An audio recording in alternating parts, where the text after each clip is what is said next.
Hi guys. We're still missing you all like crazy, and we're so proud of all the hard work you're putting into your packets. This is our last video for science on your packet that you have now. Your packet says that it's April 27th through May 1st.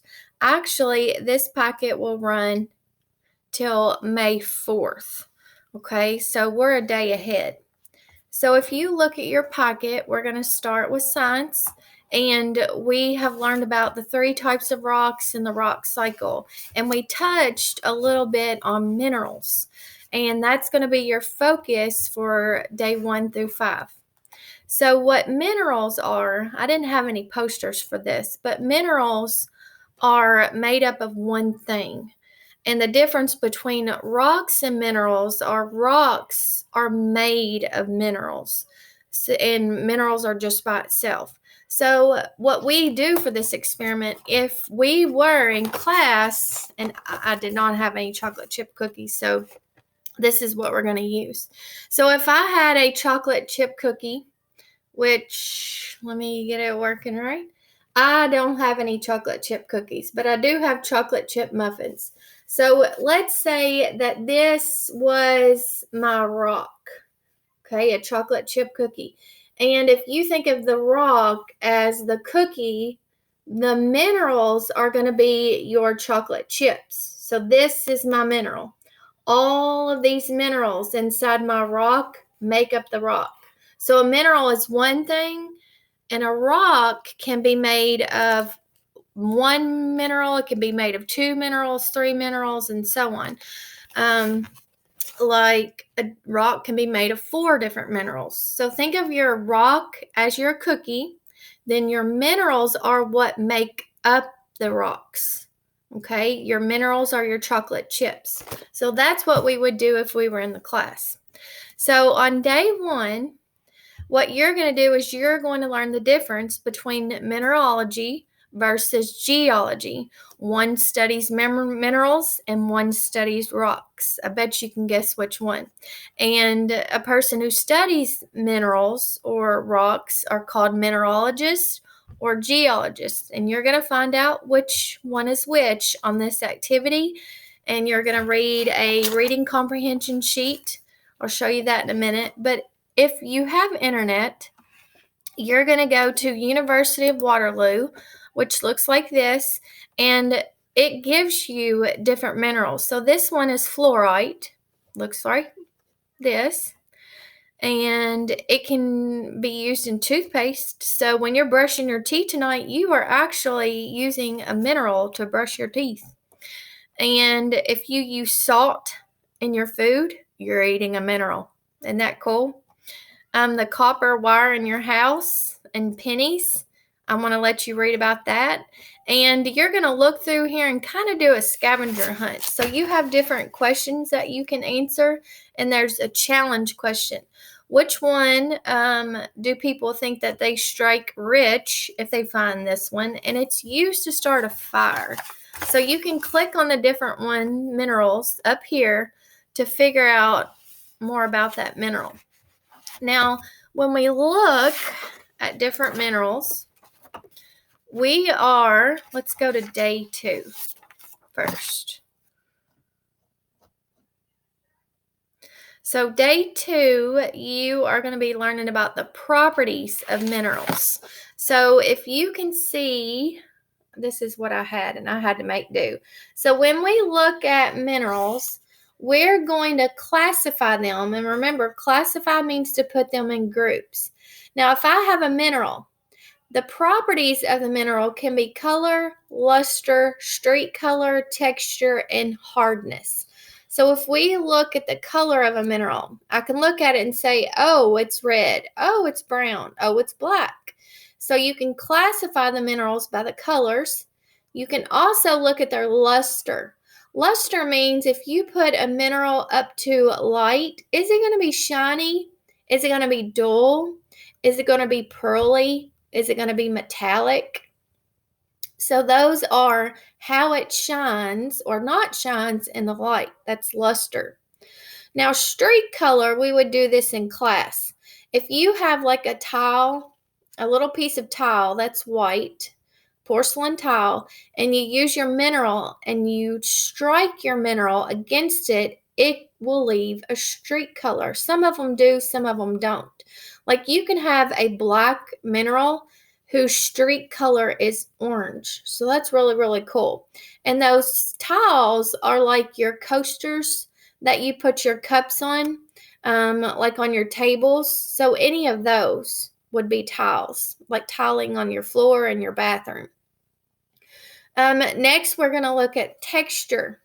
Texture is how a mineral feels. So is it smooth? Is it bumpy? Is it sharp? Is it pointy? So how does it feel? And the last one is hardness. If I look at a mineral, I can use Mohs hardness scale, which is this right here. And we classify them or put them into categories based on how hard the mineral is. So it goes from soft, which is 1, to the hardest, which is 10. Now, the hardest mineral is diamond. Now, think about this. Why do you think diamonds are the hardest mineral? Look at my ring right here.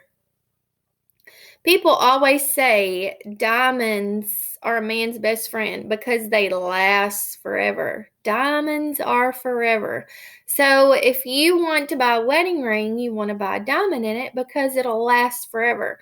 So this diamond ring will last forever because it is so hard and unique to find. So there are different minerals, and to see how hard they are. Now, you're probably asking, well, how do you see how hard it is? Now we can do a hardness test. So if you can scratch the mineral, try to get it up there as best I can, guys. If you can scratch a mineral with your fingernail, then it's going to be higher than 2.5 on the scale. If you can scratch it with a penny, then it is going to be 3 or less. If glass will like scratch it, or you can use your streak plate, it's going to be 5.5 or less. And if you could scratch it with a nail, it's going to be 6.5 or less. And then if none of the above scratch it, then your mineral is pretty hard. It's going to be greater than 6.5. Okay? I'll try to get it up for you as close as I can. So this is the Mohs hardness scale. Now we can also look at the properties of magnetic, if a mineral is magnetic or not. You can, on this day, you can watch you're going to read Rocks versus Minerals, and then you could go to Brain Pop and you can click on mineral identification. You can watch the video and complete the quiz. So this is what you're going to be reading. My computer's slow this morning. And I'll try to pull it up here if I can on there. So you're just going to be reading. You can look at it in your packet. Day 2, Rocks versus Minerals. And there's 3 different questions. And on day 3, since you can't see it, sorry guys. Since you can't see it, you're going to learn more about the properties of minerals. You're going to be reading Mohs hardness scale, facts for kids, and you're going to name the mineral on the table. So I have a table example for you down here. If you can see it, you are going to have one just like it. So if I have this is how you classify it. So the minerals here, and the color, luster, texture, streak color, and hardness. So if I have, calcite would be, color is tan and white. Its luster is shiny and glassy. The texture is smooth, and the streak color is white or pink, and I can scratch it only up to a penny. So it would be a hardness of 3. So you can, if you have a mineral at home, and you can look this up on the internet. You can have a classification of mineral chart to pull it up, and you can find out where or what your mineral would fall under. And here's some more: obsidian, talc, hematite, galena is on there too. You're also going to be looking up identifying a mineral using Mohs hardness scale. That's a video about it. And let me see. And you're going to fill in the chart using what you have at the top. You're going to color code it as well. So if you read about talc, it's the softest mineral and has a hardness of 1 color green. So where on your chart would it be? And then you're going to color it, okay? On day 4, you're going to still be reading about the property of minerals, and you're going to read the street color in minerals and answer 3 questions. And if you have Excel, you can do a 5th grade standard, which is, you can do it, identifying rocks and minerals. And that reading passage has 3 questions. And then on the last day, you are going to be still learning about properties of minerals. You're going to read mineral property of luster.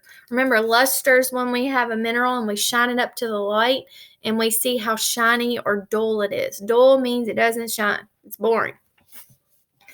You're going to answer 3 questions, and an optional activity, if you have parent permission, you can go outside and look for different rocks and minerals in your yard.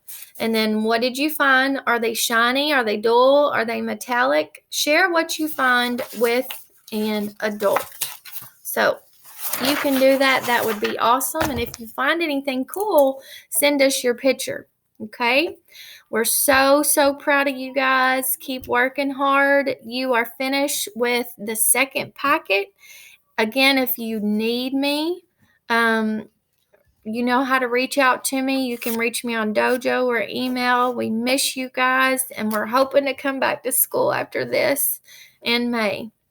Have a good day, okay? Good luck with minerals. Cookies that are chocolate chips are your minerals. Bye, guys.